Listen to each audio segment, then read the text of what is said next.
Penjelasan kasus seksual dysfunction yaitu di sini kasusnya seorang pria berusia 78 tahun datang ke klinik untuk kontrol rutin yang sudah terjadwal terkait penyakit kronisnya.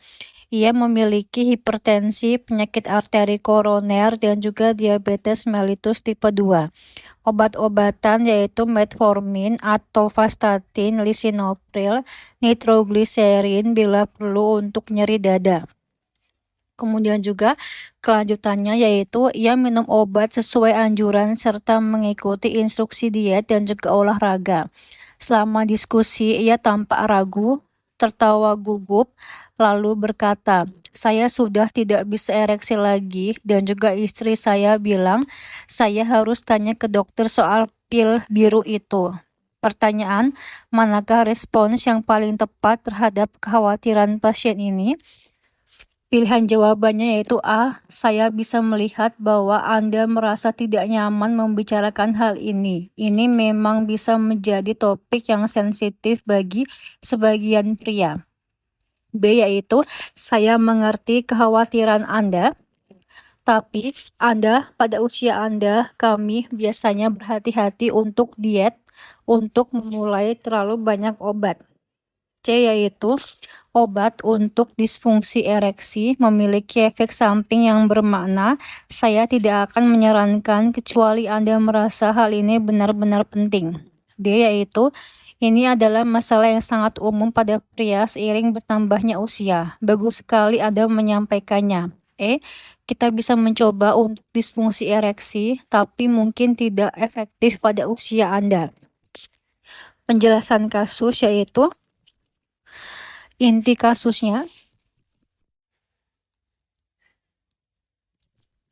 pasien lansia merasa malu atau canggung membahas disfungsi seksual, maka tujuan pertama dokter adalah membuat pasien merasa nyaman, menormalkan topik bahwa ini yang umum yang juga boleh dibicarakan, memberi reassurance yaitu menenangkan, tidak menghakimi.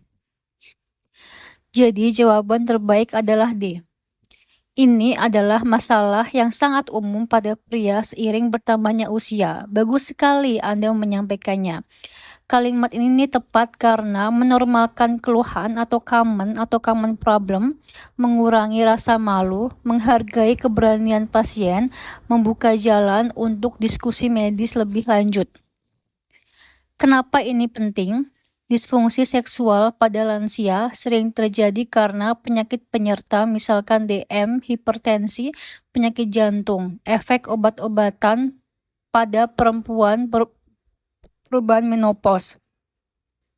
Pada kasus ini, pasien juga tampak ragu, tertawa gugup. Tanda bahwa ia canggung atau malu. Jadi dokter tidak boleh langsung menilai, menolak atau fokus ke obat dulu. Langkah awal adalah komunikasi yang empatik dan juga menenangkan. Alasan pilihan lain salah dan juga kapan bisa benar. Saya bisa melihat Anda merasa tidak nyaman. Kenapa kurang tepat atau salah? Kalimat ini memang empatik tapi justru menyoroti kecanggungan pasien secara langsung. Bisa membuat pasien makin sadar bahwa ia terlihat gugup. Dapat memperkuat rasa malu atau awkward. Kapan kalimat seperti ini benar? Jika pasien sangat jelas menunjukkan emosi, misalkan menangis, marah kuat, marah takut, dan dokter perlu menamai emosi untuk validasi. Misalkan, saya bisa melihat ini membuat Anda sangat khawatir. Setelah itu tetap harus diikuti reassurance atau normalisasi topik. Intinya, empati saja bagus, tapi pada kasus ini normalisasi plus reassurance lebih tepat sebagai langkah pertama. B. Yaitu, pada usia Anda, kami berhati-hati memulai terlalu banyak obat. Kenapa salah? Terlalu cepat masuk ke keputusan terapi, bernada ageist atau seolah masalahnya adalah usia, belum mengeksplorasi keluhan dan juga belum membuat pasien nyaman dulu. Usia sendiri bukan kontraindikasi untuk terapi ED. Kapan bisa benar? Dalam konteks polifarmasi atau terlalu banyak obat, geriatri atau resiko interaksi obat, dokter memang perlu berhati-hati menambah obat. Tetapi kalimatnya sebaiknya tidak menghakimi usia, disampaikan setelah evaluasi lengkap. Contoh konteks benar yaitu pasien lansia dengan banyak obat, resiko jatuh, hipotensi, gangguan ginjal yaitu perlu pertimbangan ketat sebelum menambah obat. C yaitu obat ED punya efek samping yang signifikan. Saya tidak akan mengejarnya kecuali Anda merasa ini penting. Kenapa salah bisa membuat pasien merasa harus membela diri. Saya harus menjelaskan kenapa ini penting. Terkesan meremehkan atau menghambat diskusi. Padahal kalau pasien sampai menggunakan topik sensitif ini, biasanya itu memang penting. Kapan bisa benar setelah hubungan terapeutik terbangun dan pasien sudah nyaman? Dokter boleh membahas manfaat, resiko, efek samping, prioritas pasien atau shared decision making. Namun wording yang lebih baik yaitu kalau Bapak berkenan, kita bisa bahas pilihan terapi beserta manfaat dan resikonya. Yaitu kita bisa coba obat ED tapi mungkin tidak efektif di usia Anda. Kenapa salah? Lagi-lagi terlalu cepat masuk terapi. Fokus pada usia sebagai masalah utama atau ageist dapat menurunkan harapan pasien secara tidak perlu. Usia bukan kontraindikasi utama. Pada kasus ini, ada isu yang lebih penting, yaitu pasien minum nitrogliserin atau nitrat. Kapan bisa benar? Setelah evaluasi lengkap, dokter boleh membahas kemungkinan terapi berhasil atau tidak berhasil berdasarkan penyebab ED yaitu vaskular, neurogenik, psikologis, obat, komorbid, fungsi jantung, interaksi obat, preferensi pasien, tapi bukan dengan kalimat yang menekankan karena usia Anda. Poin penting klinis yaitu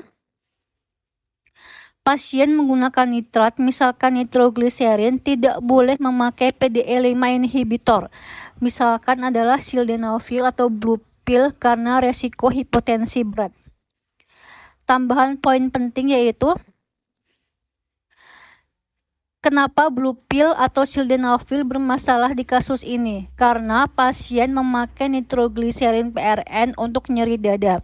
Kombinasi yang bahaya yaitu nitrat plus PDE5 inhibitor atau sildenafil, tadalafil, dan juga vardenafil. Menyebabkan vasodilatasi berlebihan, tekanan darah turun drastis, atau hipertensi berat. Bisa berbahaya. Jadi meskipun pasien bertanya soal blue pill, dokter tetap mulai dari komunikasi yang nyaman dulu, lalu baru masuk ke evaluasi dan juga pilihan terapi yang aman. Langkah pertama pada topik sensitif atau seksualitas yaitu pertama reassurance, yaitu misalkan bagus Anda menyampaikan. Normalisasi, ini umum terjadi. Buat nyaman, topik ini valid dibahas, baru lanjut ke evaluasi dan juga terapi.